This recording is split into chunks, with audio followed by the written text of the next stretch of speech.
Ya, sampai saat ini saya melihat bahwa roda pemerintahan Dompu dalam rangka mewujudkan Dompu yang lebih baik sesuai dengan harapan publik itu masih di atas rel yang semestinya. Masih Maju mundur mati hidupnya Dompu itu sangat tergantung pada pemerintah. Ya, lembaga yang paling utama untuk dituntut bekerja maksimal itu adalah lembaga DPR.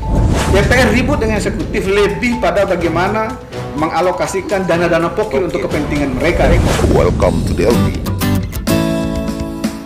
Dul Lawyer Podcast. 5,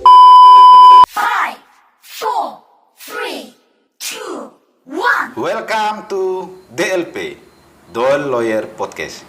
Nah, hari ini terasa spesial, kita kehadiran tamu yang luar biasa menurut saya. Jadi abang kita ini pemikir hebat, orang pintar.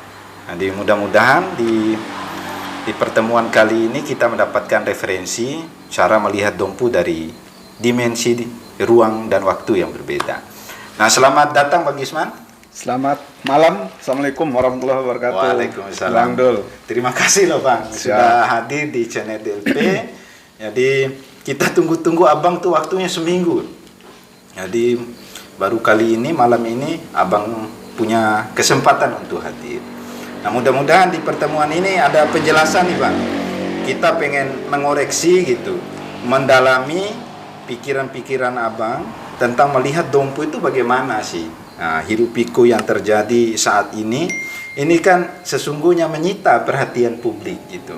Menyita perhatian para pengamat, para pemikir. Nah, kita pengen tahu pikiran-pikiran Bang Kisman itu melihat Dompu yang saat ini itu bagaimana.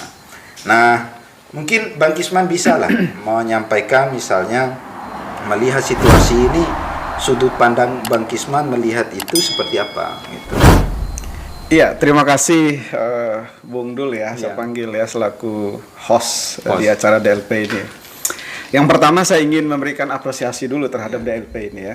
Ini media yang luar biasa dan bisa menjadi salah satu jalan keluar yang terbaik buat publik dalam rangka menuangkan pikiran, kemudian juga mendapatkan informasi dan pendidikan yang baik juga untuk pencerahan-pencerahan ke depan dalam segala hal tentang Dompu dan Indonesia pada umumnya. Menjawab pertanyaan Bung Dul tadi, ini pertanyaan yang menarik sebenarnya ya. Nggak berat kan? Ringan ringan ya. Jadi saat ini bicara tentang Dompu memang kita tidak bisa melepaskan diri berbicara tentang pemerintahan. Tentang pemerintah. Ya, karena Dompu itu maju mundur mati hidupnya Dompu itu sangat tergantung pada pemerintahan. Sangat tergantung pada Ya, pemerintah. karena rakyat dalam konsensusnya itu kan sudah memberikan kepercayaan kepada pemerintah untuk mengurus nasib mereka. Tentu dalam konteks mengurus itu harus lebih baik dari sebelumnya. Sepakat lah. Jadi tujuan lahirnya pemimpin hari ini yang lahir dari konsensus rakyat pada saat itu dengan satu harapan bahwasanya Dompu lebih baik. Bicara yang lebih baik itulah yang kita harapkan itu. Ya, sampai saat ini saya melihat bahwa roda pemerintahan Dompu dalam rangka mewujudkan Dompu yang lebih baik sesuai dengan harapan publik itu masih di atas rel yang semestinya. Masih di atas rel yang semestinya gitu. Masih normal lah gitu. Masih normal. Kalau kemudian ada muncul kritikan-kritikan, saya kira itu sesuatu yang lumrah dan itu harus ditempatkan sebagai sumber energi. Energi positif bagi pemerintah untuk lebih giat lagi, lebih serius lagi, lebih kreatif lagi dalam rangka mewujudkan Dompu yang lebih baik. Kalau dalam konteks Akadesa ini Dompu yang masuk. Dompu yang masuk. Saya menarik itu Bang Kisman. Tadi itu ada kata-kata jadi pemerintahan yang ada saat ini masih dalam rel yang tepat gitu. Bekerja sebagaimana mestinya. Nah, abang melihat itu misalnya diukur dari alat ukur apa? Kan jelas kita melihat bisa menyatakan bahwa saya ini normal gitu kan. Jadi masih bekerja secara berusaha untuk bekerja secara jelas ada alat ukur yang kita gunakan. Nah, alat ukur yang digunakan itu apa? Sederhana saja sebenarnya. Jadi kalau dalam skala nasional bicara tentang pembangunan itu atau mewujudkan Indonesia yang lebih baik itu kan ada rencana pembangunan nasional. Kemudian di daerah ada RPJMP, kemudian ada RPJMD kan. Kemudian terjewantahkan dalam APBD pada setiap tahunnya. Nah, bicara soal RPJMD misalkan, bahwa dalam Perda 2 2021 bahwa pemerintahan AKJ sah itu masa kepemimpinan 5 tahun.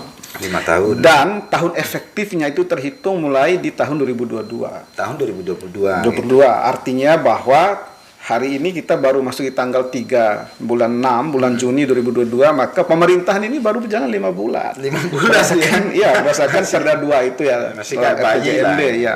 Nah, kalau kemudian hari ini kemudian kita berbicara tentang hasil yang semestinya bisa diwujudkan dalam jangka waktu 5 tahun. Ini terlalu prematur. Terlalu prematur. Iya, dan terlalu jangan sampai ada hal-hal yang sifatnya prematur yang kemudian tidak produktif menurut saya. Tapi gini Bang gitu. Jadi sebagian orang gitu tidak peduli soal misalnya RPJMD yang terhitung sejak bulan 1 kemarin karena anggaran murni yang dapat digunakan oleh AKJSA dalam rangka menunaikan janji-janji politiknya kan baru terrealisasi dalam APBD tahun 2022 ini. Tapi sebagian banyak masyarakat juga tidak mau tahu soal itu. Nah, sejak dilantik itu AKJ diminta secara moral bekerja sebagaimana janji-janji politiknya. Nah, melihat itu bagaimana cara kita menafsirkannya gitu. Tadi saya masih mau menjelaskan pertanyaan yang tadi ya, bahwa kenapa saya mengatakan pemerintah AKJ masih di atas rel yang benar.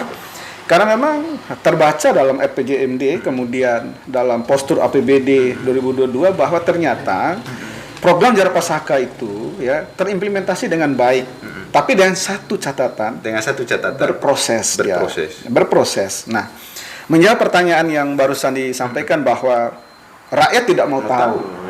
Ya, itu asumsi umum ya. Tapi semestinya untuk kalangan-kalangan yang menurut saya kelompok-kelompok yang intelek misalkan punya kewajiban moral juga untuk menyampaikan, untuk memberikan pendidikan yang mencerahkan kepada publik bahwa sah-sah saja rakyat menuntut, tetapi harus proporsional. Harus proporsional. Ya, dan objektif. Bagaimana kemudian bicara Dompu Mashur yang semestinya dalam rentang waktu 5 tahun, lalu baru 5 bulan minta diwujudkan, lalu dinilai, diberikan dengan baik buruk.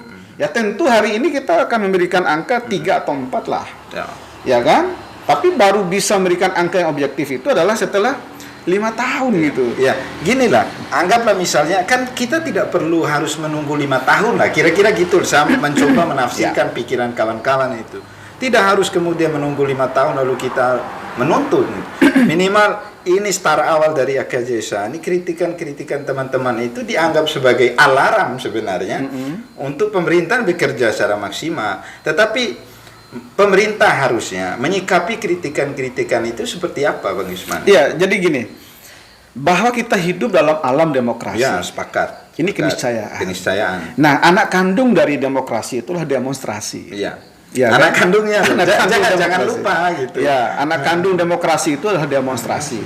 Demonstrasi harus difahami bahwa ini adalah cara, ya kontrol yang diberikan oleh negara kepada rakyatnya lewat aksi-aksi demonstrasi itu. Ya, jadi tidak bisa disalahkan juga dong, ya, gitu kan? Kalau teman-teman. kemudian itu menjadi salah satu variabel penting dalam berdemokrasi, maka pemerintah ya tidak boleh alergi.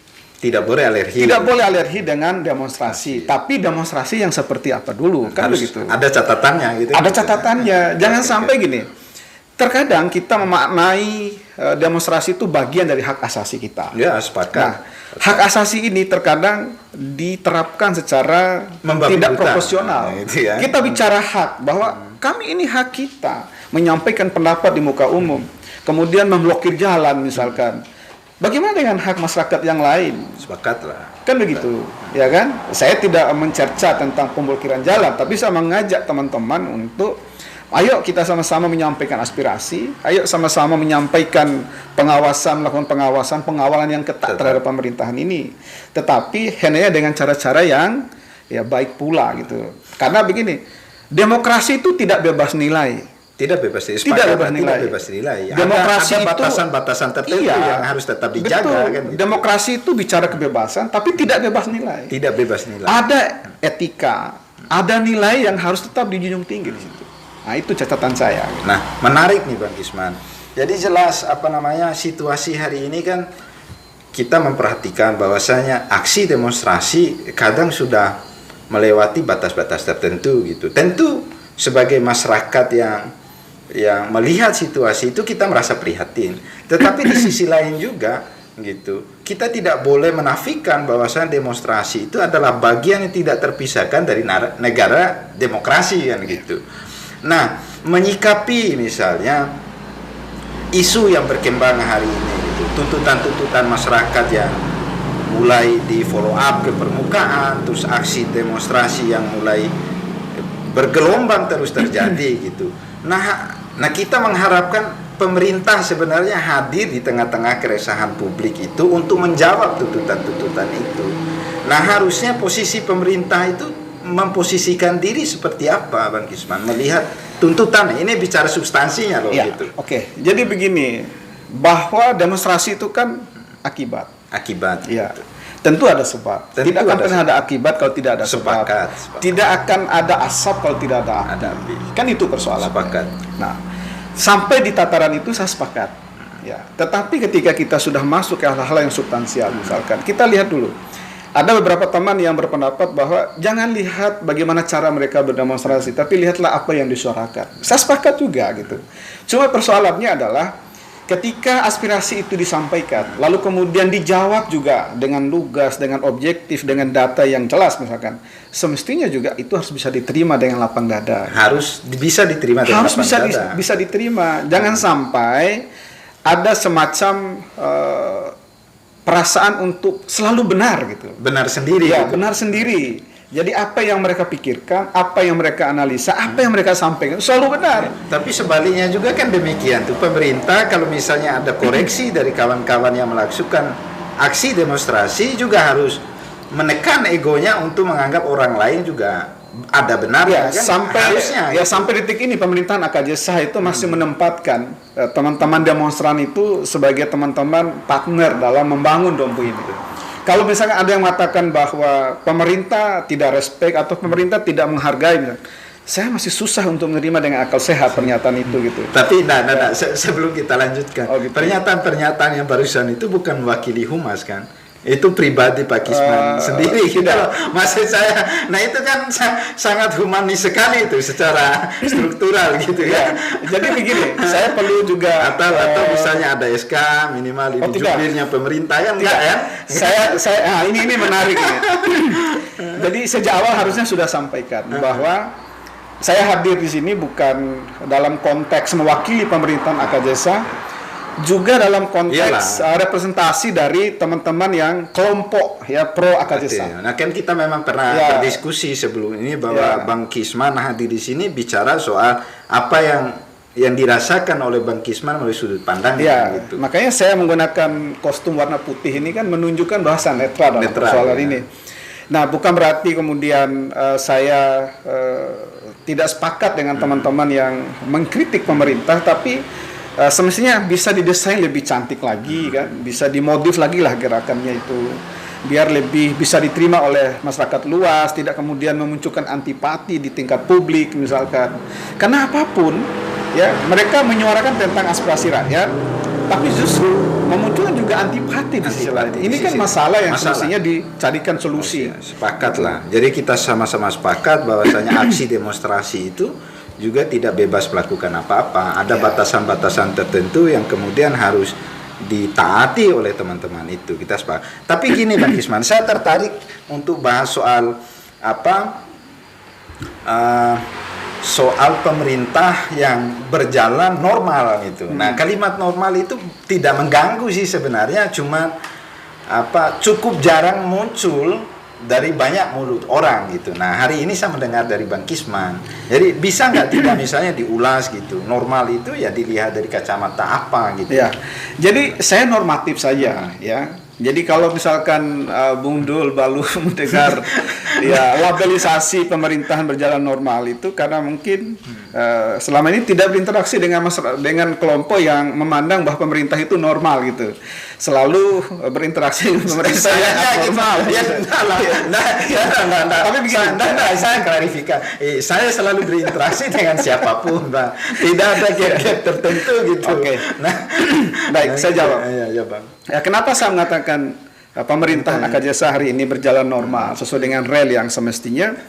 Itu tadi menjawab tentang indikator tadi bahwa Dalam RPJMD ya itu jelas sudah tertuang secara rinci tentang bagaimana menuju Dompu yang Masyhur itu. Kemudian bagaimana dalam postur APBD 2022 juga tentang program Jara Pasaka juga sejauh yang saya baca itu ternyata memang terimplementasi dengan baik. Ya. Nah, saya harus mengatakan bahwa pemerintahan Angkatan Jasa hari ini berjalan normal.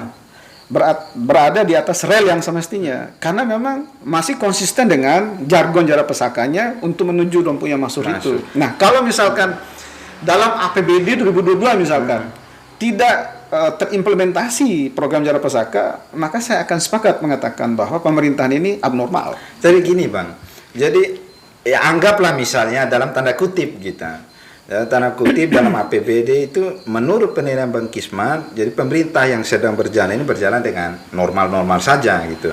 Tapi gini, jadi menurut pendapat sebagian banyak orang gitu, jadi pemerintah itu diberikan penilaian bahwasanya mereka itu tidak hadir di tengah-tengah keresahan masyarakat, di tengah-tengah kerumunan diskusi-diskusi sosial, diskusi-diskusi politik gitu, untuk membicarakan tentang Jara Pasakanya gitu. Baik. Nah ini kan hal yang jarang terjadi nih kan di tengah-tengah keriuhan situasi hari ini gitu.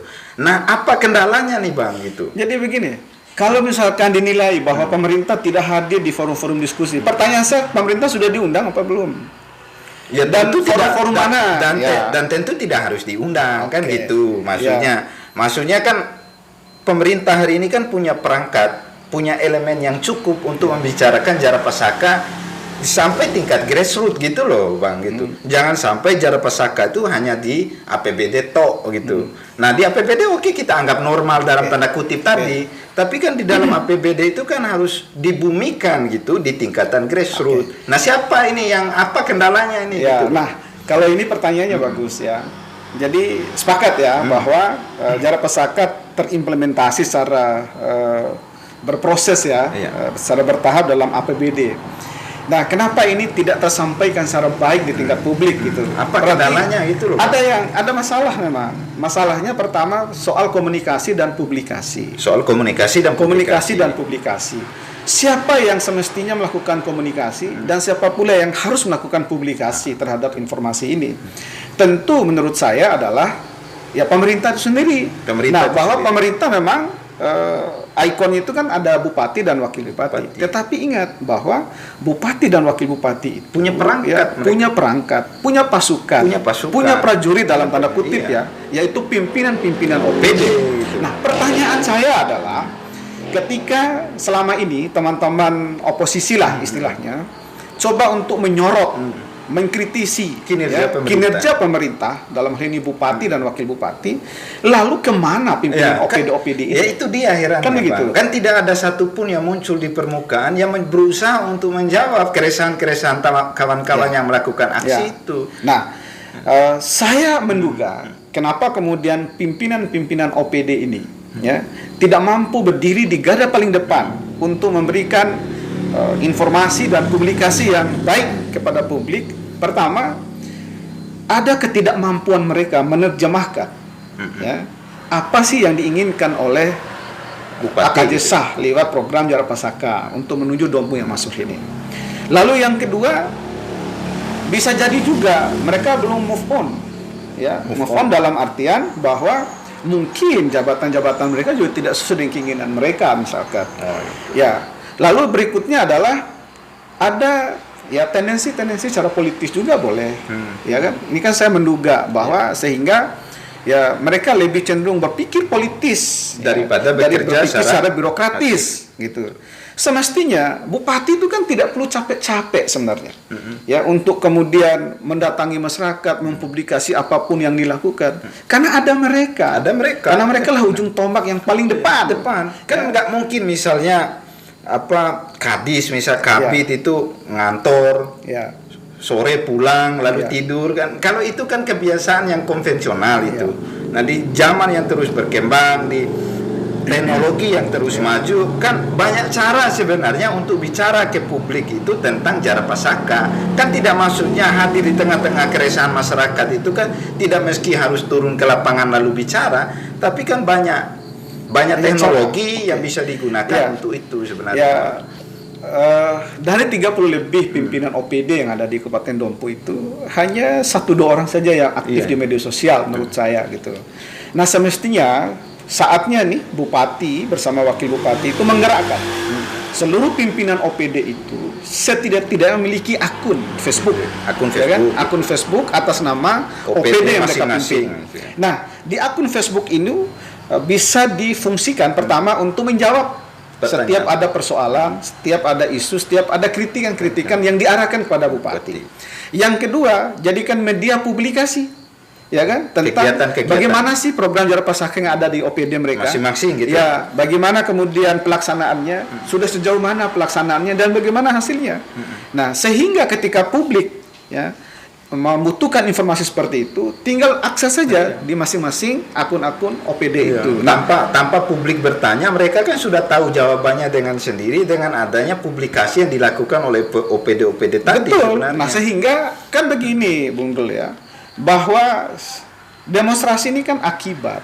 Akibat Ya, sepakat. akibat. Nah, bisa saja salah satu sebabnya itu adalah minimnya informasi. Sepakatlah, sepakat. Ya kan, informasi yang tersampaikan kepada publik tentang bagaimana sih Jarak Pasakah ini ya dalam program-program di setiap tahunnya gitu. Nah, kalau misalkan informasi tersampaikan dengan baik, kemungkinan akan mengurangi intensitas demonstrasi. Pasti. Kalau Kan begitu. menurut penilaian saya pasti, Iya, Bang. jadi ada Nah, dua masalah, komunikasi dan publikasi, Publikasi. yang menurut saya bukan minim lagi, tidak ada. Tidak ada, Bang. Tidak nah, ada. gini, Bang, melihat situasi yang seperti ini, kan AKJSA kan tidak mungkin berdiam diri gitu. Karena intensitas gelombang aksi demonstrasi menuntut pemerintah yang ada menerjemahkan, melaksanakan janji-janji politiknya. Kan tidak mungkin didiamkan begini saja gitu.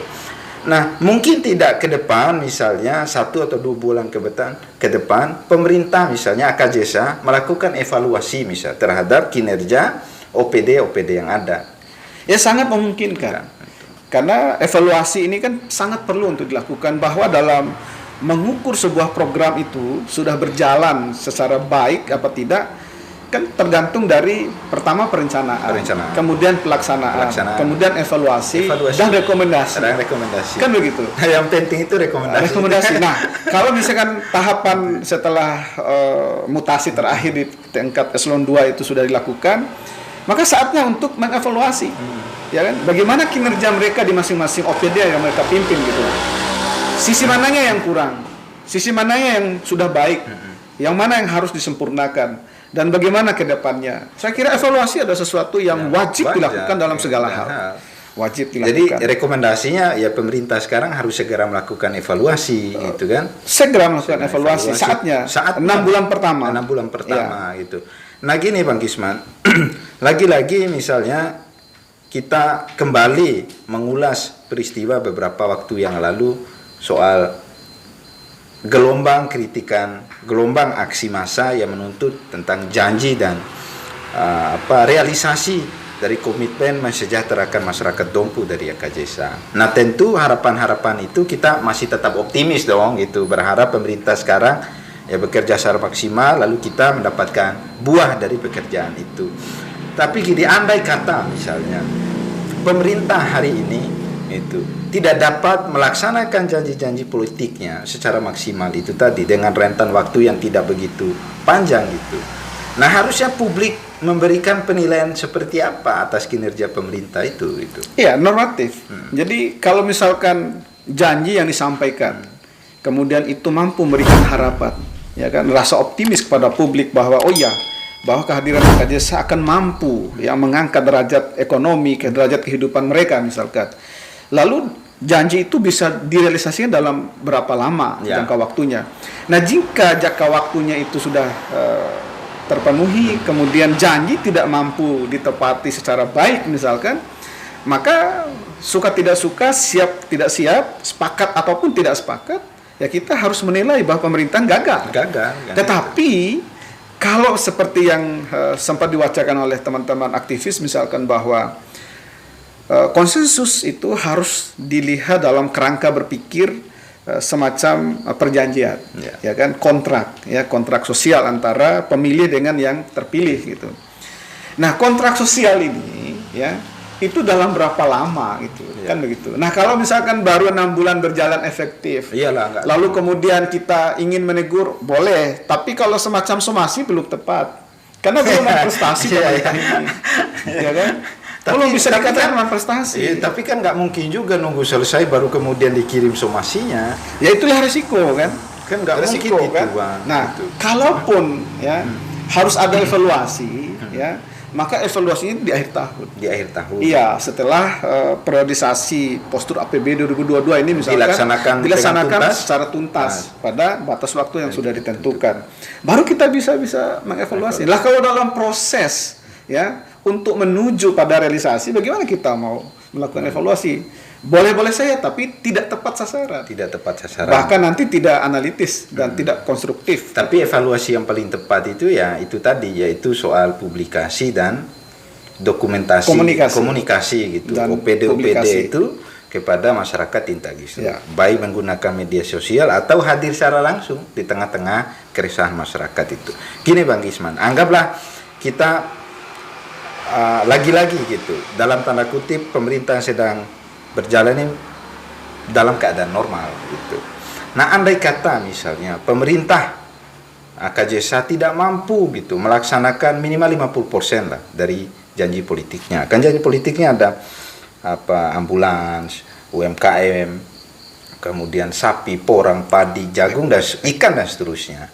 Nah, ini kan banyak sekali janji yang harus ditepati dengan keadaan ekonomi nasional yang dipengaruhi oleh virus COVID dan kemudian tidak maksimal, kemudian APBD kita juga berpengaruh. Nah, sehingga kan jelas terganggu dalam rangka menjalankan visi misinya, komitmen politiknya.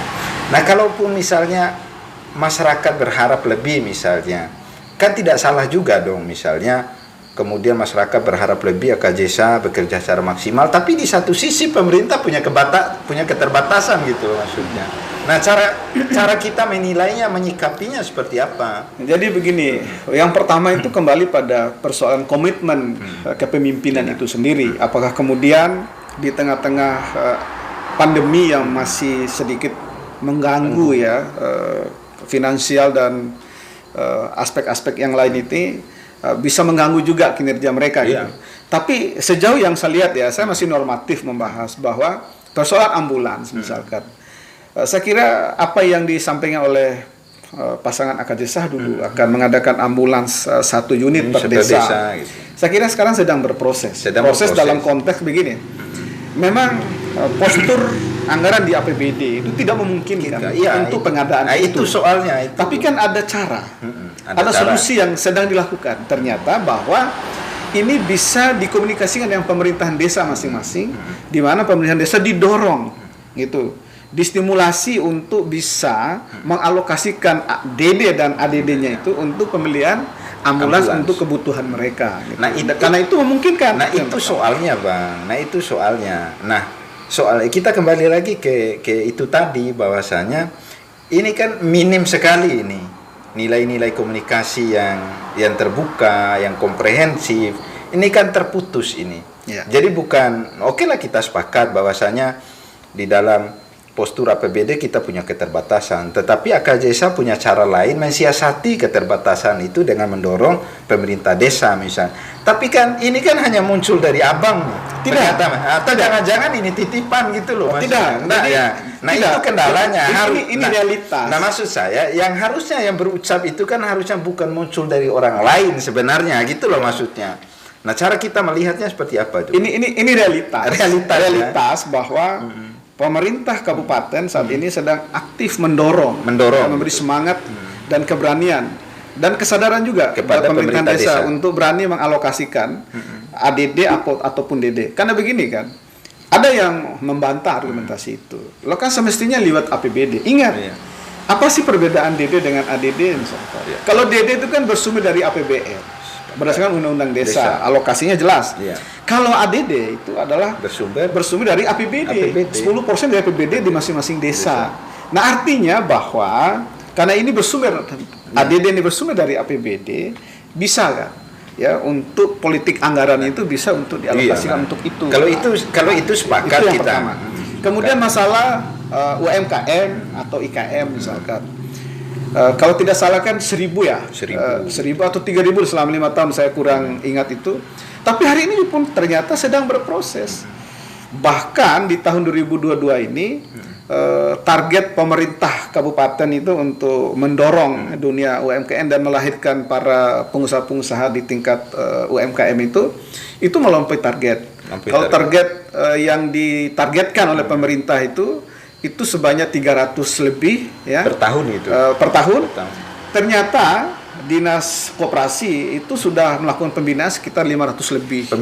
Pembinaan. Kemudian sedang giat-giatnya melakukan juga pembinaan terhadap sekitar 50-an sampai 70-an lebih koperasi yang akan menjadi mitra untuk bagaimana koperasi ini bisa bekerjasama nanti dengan UKM ini gitu.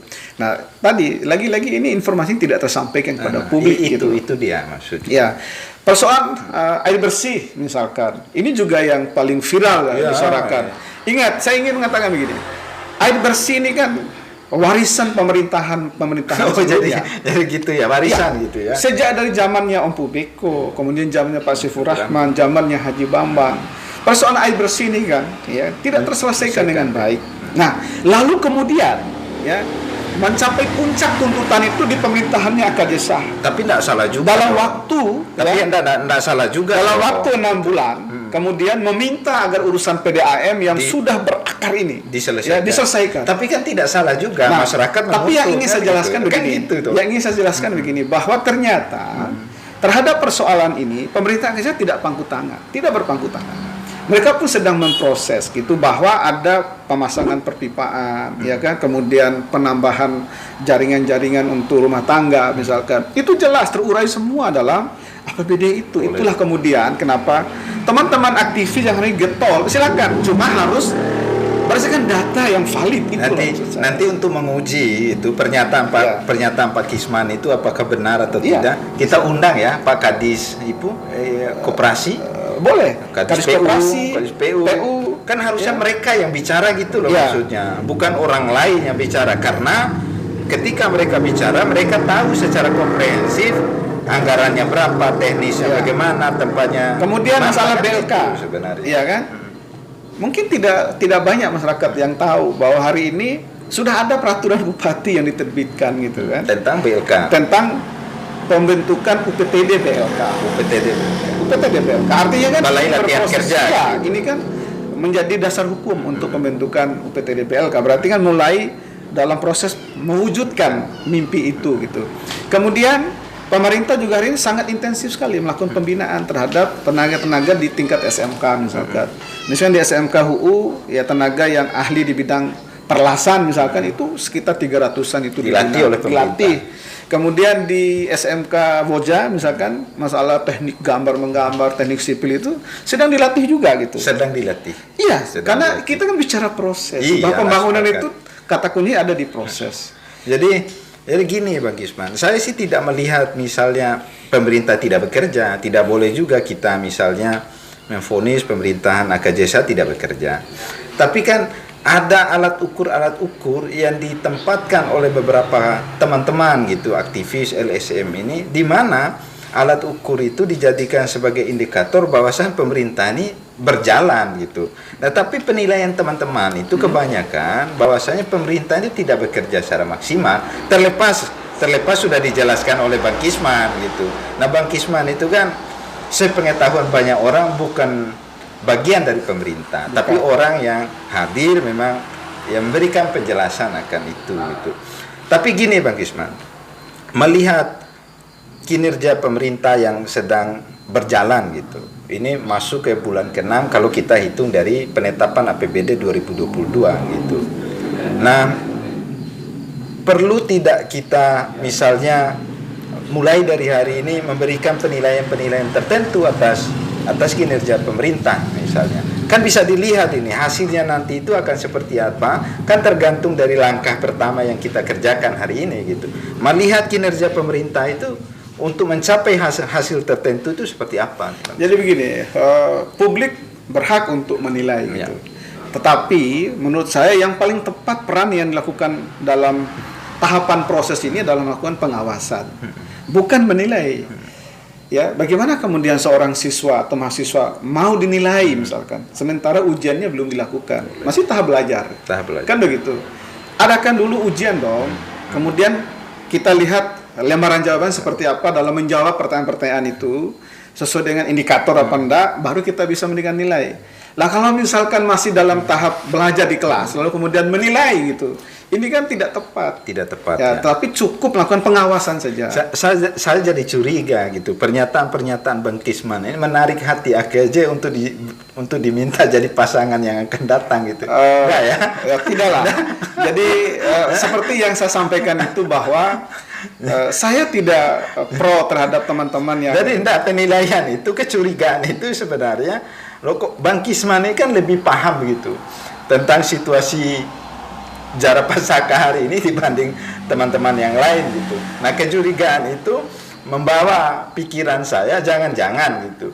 Nah, AKJ nanti mengajak Bang Kisman untuk sama-sama jadi wakil bupatinya gitu. Kalau situasi itu muncul gimana tuh?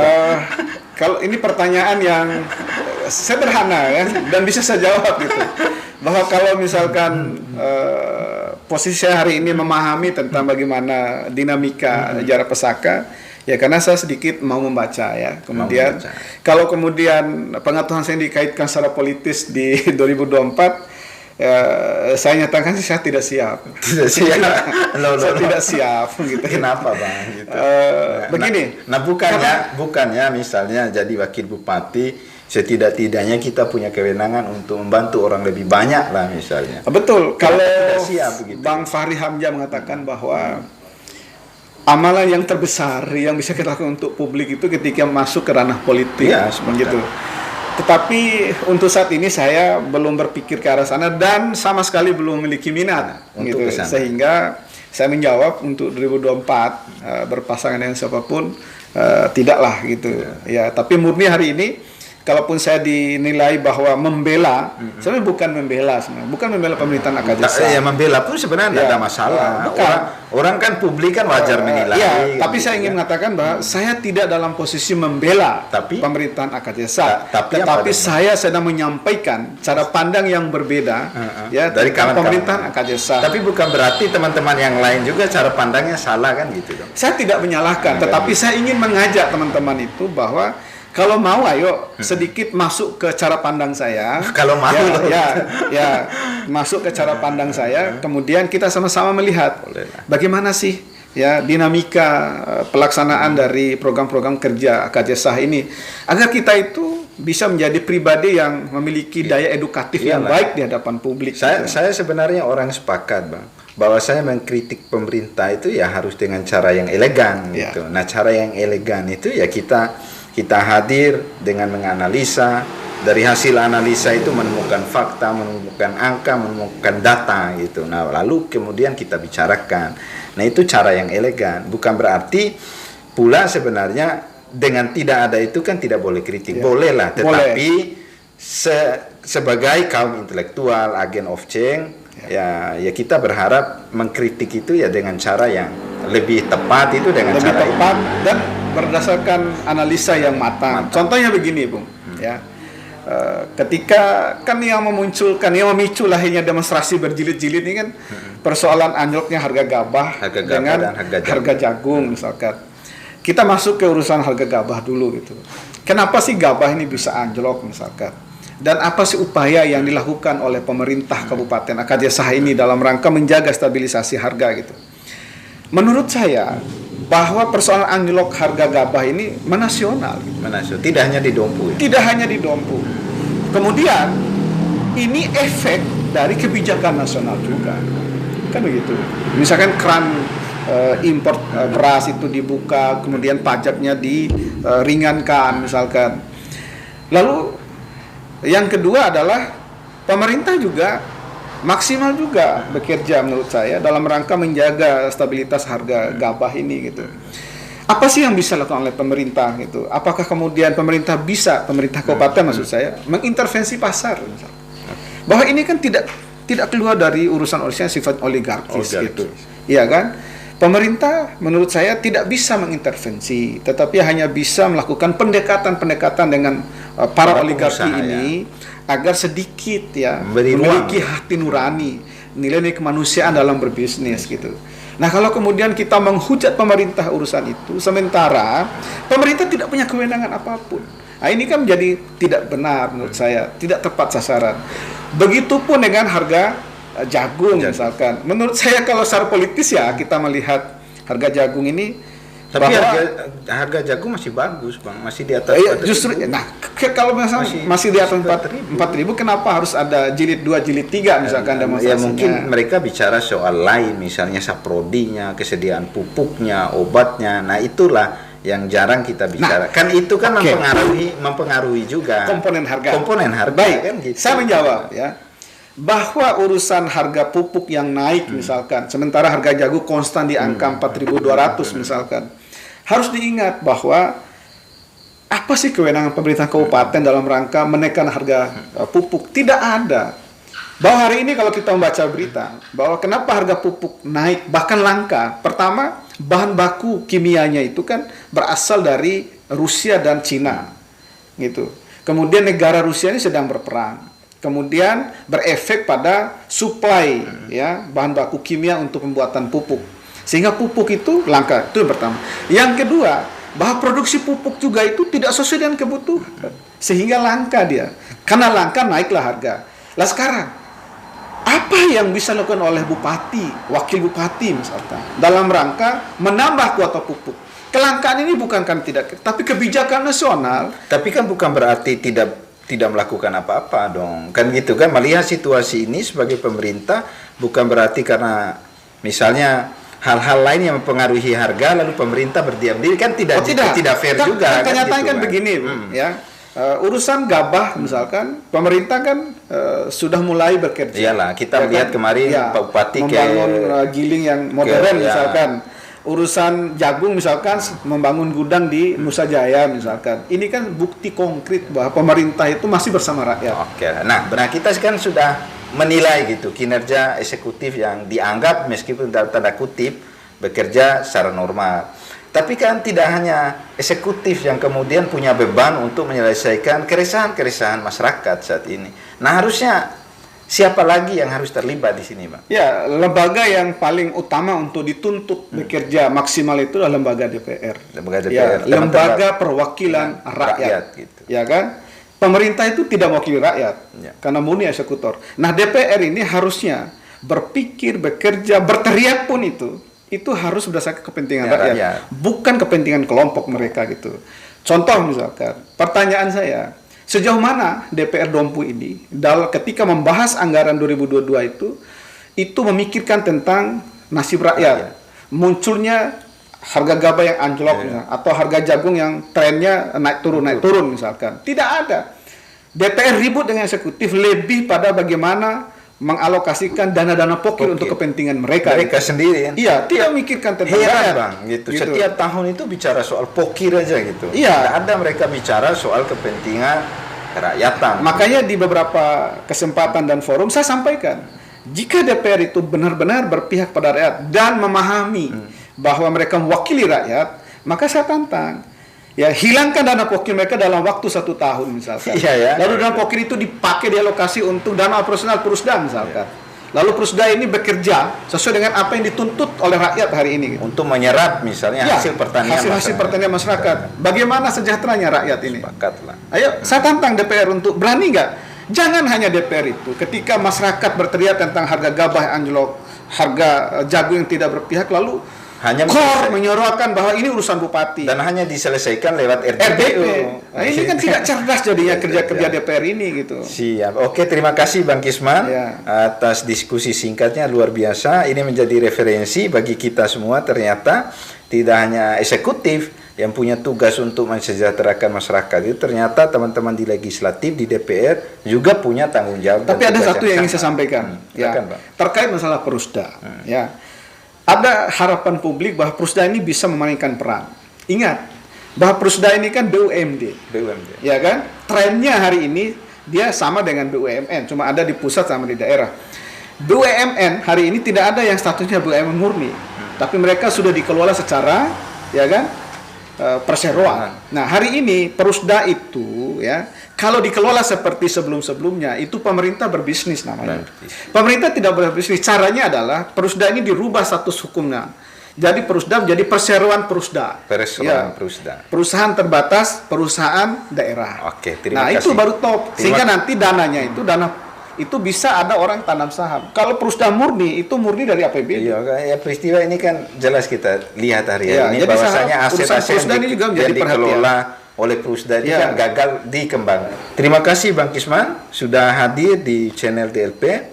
Mudah-mudahan diskusi kita dari tadi menjadi salah satu referensi bagi masyarakat Dompu melihat Dompu dengan cara dan dimensi yang berbeda.